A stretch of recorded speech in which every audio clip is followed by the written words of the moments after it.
Bonjour tout le monde, je suis Laurie, fils de Farid, qui est actuellement incarcéré en prison depuis 1 an et 4 mois maintenant. Euh, je vais résumer la situation. Mon père est en prison depuis 1 an et 4 mois, dans des conditions complètement illégales, pour avoir, il y a 6 ans de cela, mis ses frères, ses enfants, c'est-à-dire mes frères, à l'école à la maison, avoir effectué une éducation à domicile plutôt que de scolariser ses enfants, puisque l'éducation qu'il recevait à l'école ne convenait vraiment pas du tout. Pendant 6 ans, il a bataillé, parce que ses fils lui ont été retirés et ont été placés euh, en foyer d'accueil. Il a bataillé et a réussi, à force de batailler, a réussi à récupérer la garde de ses enfants. Mais malheureusement, à cause de cela, il a subi un harcèlement judiciaire qui l'a conduit maintenant en prison. Nous ne savons toujours pas pour combien de temps il en a. Toujours pas. Ça fait 1 an et demi. Comme mon frère Jordi vous l'avez dit dans une précédente vidéo, nous n'en pouvons plus. Et nous savons comment notre père a réussi à libérer mes frères. Et nous devons faire la même chose. Vous savez, mon père a libéré mes frères en manifestant chaque jour devant le foyer. Et en réclamant d'avoir que la justice lui soit rendue, que les choses normales se fassent, qu'il puisse éduquer ses enfants en tant que père, puisqu'ils n'avaient rien à leur reprocher, à part que ses enfants n'étaient pas scolarisés. Il a fait cela jour après jour, et il a continué malgré les dissuasions du directeur de l'ASE. Et après un combat acharné, il a compris que les institutions, surtout ceux qui dépendent, ceux dont les enfants dépendent, comme l'éducation nationale ou l'ASE, étaient complètement parasité par la pédophilie, par la pédocriminalité. Une fois qu'il a compris ça, il n'a pas eu à réfléchir. Il a simplement fait ce qui lui venait à cœur, et il a crié, il a hurlé que des institutions pédophiles lui ont pris ses enfants. C'est comme ça qu'il a, qu'il a, qu'il a repris la garde de mes frères, de ses fils. Je vais vous raconter un événement, un événement de cette histoire qui se rapproche de ce que nous voulons faire le 2 février en manifestant devant le tribunal d'Auxerre. Après avoir récupéré la garde de ses enfants, il y avait malheureusement encore eu un problème très grave qui s'est passé ensuite avec l'éducation nationale. Puisque mes deux plus petits frères, dont l'un qui avait 2 ans, était seulement né alors que ses frères étaient placés en foyer, ont été encore une fois pris par une vingtaine de policiers à 6 heures du matin qui ont fait irruption au domicile, et ils ont été saisis et ils ont été emmenés en hôpital de ce qu'on nous a dit pour un examen. Mon petit frère Shannon qui avait 2 ans et demi et Kevin qui avait 9 ans. Les deux plus petits.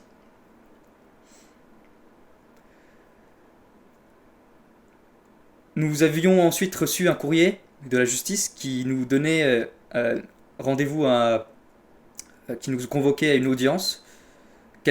C'était 2 semaines plus tard, 2 semaines après ces événements, 2 semaines après que mes deux plus petits frères ont été kidnappés chez nous. On peut appeler ça comme ça, c'était un kidnapping.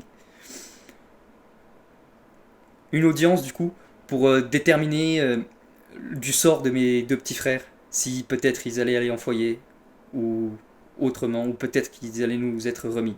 Mais ce n'était pas parti pour ça. Pendant ces 2 semaines, nous avions fait des vidéos comme celle-ci pour dénoncer ce qui se passait, le kidnapping que notre famille, la famille Amouri, avait subi.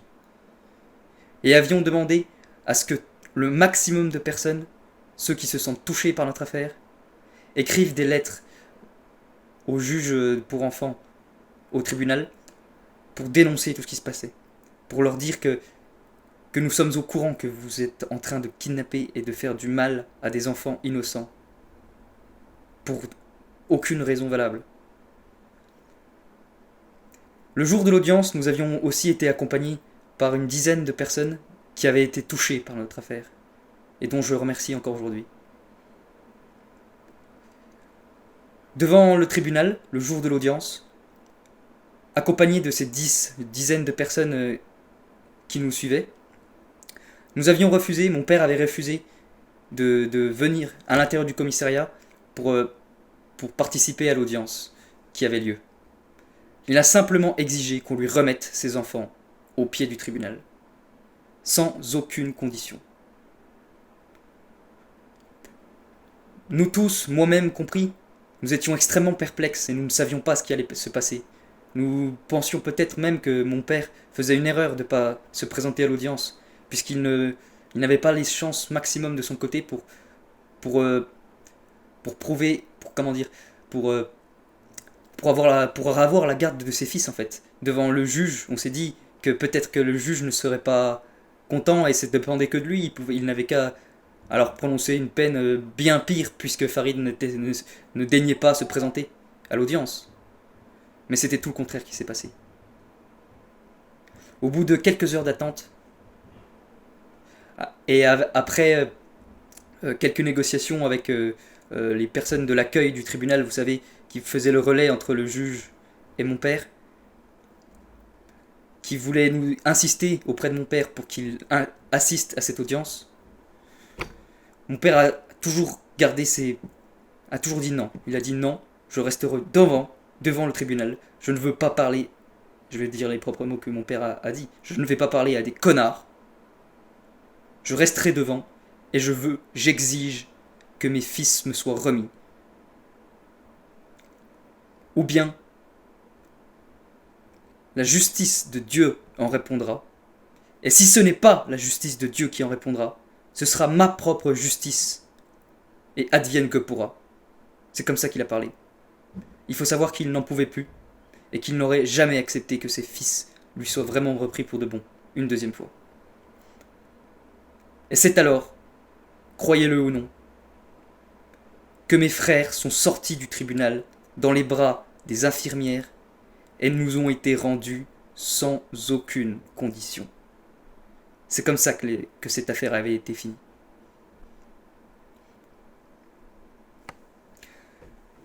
C'est pour ça que nous avons organisé cette manifestation le 2 février, c'est un vendredi, devant le tribunal d'Auxerre, où siège le juge d'application des peines de mon père.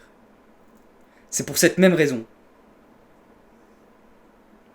Nous allons aller devant ce tribunal dans l'idée de seulement réclamer la libération de notre père.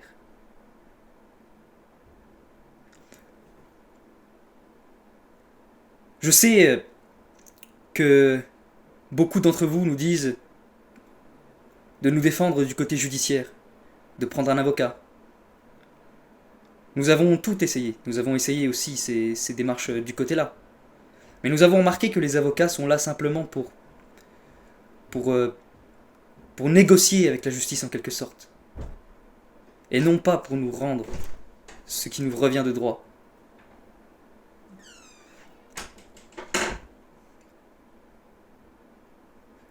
Nous ne voulons pas négocier avec la justice. Nous voulons justice. Sans aucune condition. C'est pourquoi nous viendrons le 2 février dans cette idée-là. C'est pourquoi nous aimerions que le maximum de personnes nous accompagnent, comme ça a été le cas le jour du jugement de mes frères. Mais en plus de cela, je veux vous demander d'écrire un maximum de lettres, le plus possible s'il vous plaît, au tribunal d'Auxerre, au juge d'application, au service d'application des peines. J'ai moi-même écrit une lettre que je vous mettrai en modèle dans la description. pour que vous fassiez ce même, que vous, peut-être si vous le voulez, vous copiez ce même modèle de lettre pour l'envoyer à votre façon et pour toucher les juges, pour qu'ils sachent que nous ne sommes pas seuls. C'est ça qui leur fait peur, c'est que nous sommes nombreux. Envoyez un maximum de lettres, s'il vous plaît. Que tous ceux qui pensent, qui sont touchés par notre affaire, envoient des lettres. Nous vous entendons, et nous vous lisons dans les commentaires. Je sais que tout cela vous révolte, vous aussi. Alors aidez-nous, s'il vous plaît. Ceux qui le peuvent, accompagnez-nous le 2 février devant le tribunal d'Auxerre dans le 89. Et les autres, ceux qui ne peuvent pas venir, envoyez seulement une lettre. Écrivez-la avec le cœur. N'ayez pas peur, peut-être vous n'êtes pas obligé de mettre votre adresse pour un retour, ni de mettre votre nom, si vous avez peur. Dites simplement ce que vous avez sur le cœur. Dénoncez cette injustice, comme vous le pouvez.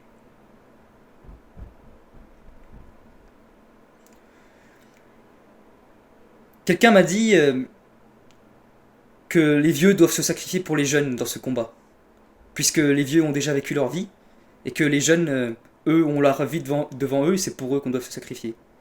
Je comprends la logique de cet argument, mais je ne suis pas d'accord. Devant Dieu, nous sommes tous des enfants, et nous sommes tous très jeunes, même ceux qui sont les plus vieux d'entre nous. Et chacun doit se sacrifier pour que justice se fasse. Mais les vieux n'ont pas à se sacrifier pour que les jeunes puissent vivre normalement. C'est tout le monde qui doit se sacrifier pour que tout le monde puisse vivre une vie pleine. C'est pourquoi beaucoup d'entre vous pensent que c'est normal que mon père se sacrifie et qu'il soit en prison pour que ses fils vivent en paix. Mais je ne pense pas que ce soit normal. Ce qui est injuste pour un enfant l'est tout autant pour un parent. C'est pourquoi j'insiste. Aidez-nous. Rendez-vous le 2 février, dans le temps de midi. Nous nous rejoindrons devant le tribunal le temps de midi. Le tribunal ouvre à 1h30. Au tribunal d'Auxerre, dans le 89. Merci de m'avoir écouté. Et merci de tout votre soutien. Au revoir.